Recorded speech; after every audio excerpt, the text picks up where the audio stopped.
Getting into the mic. Thank you, Andrew. Well, what I do is, I didn't train in Toronto. I didn't grow up in Springbrook, Ontario. I trained with the Violin House George Heinel and Company in Toronto as a violin restorer, and learned building along the way. I'm just going to hold this mic, it's a little easier. I am quite used to a microphone, actually. I have done a lot of performing.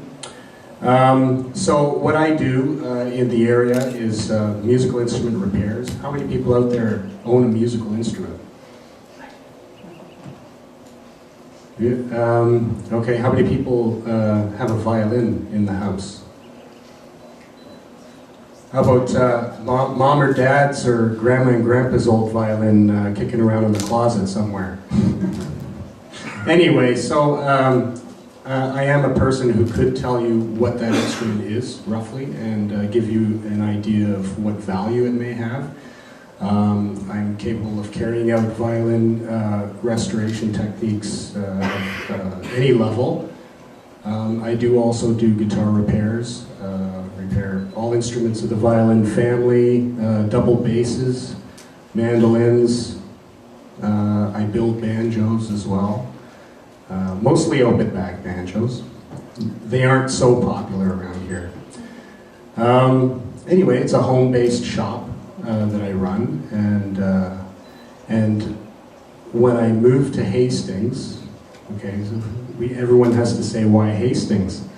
My parents lived in the area already. They've been in the area for around 20 years, and after working at Heinel's in Toronto for 15 years, my wife Janet and I were, ready to start a family, buy a house, and do that sort of thing.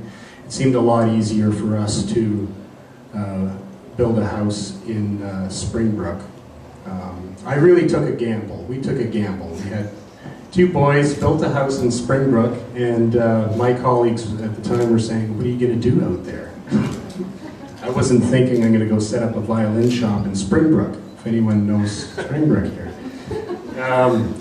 So anyway, there had been some articles done on me and my business, country living in way back times. They did a wonderful job with the articles. And so then I guess the word was out, a lot of word of mouth, and I'm keeping very busy. I have a lot of repairs, and I'm able to work from home.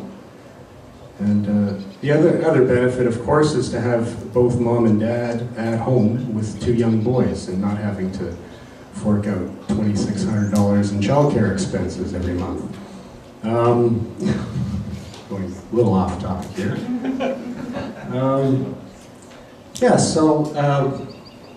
I don't really have too much more to add to that. If you need a musical instrument looked at or repaired, it's kind of, for one thing, we're all custodians of musical instruments, because the hope is that they will be passed on to the next generation. If you own a musical instrument, you're somewhat obligated to, accept the responsibility of having it looked after properly. How's that? Thank you, Andrew, and thank you, everybody, for listening to me.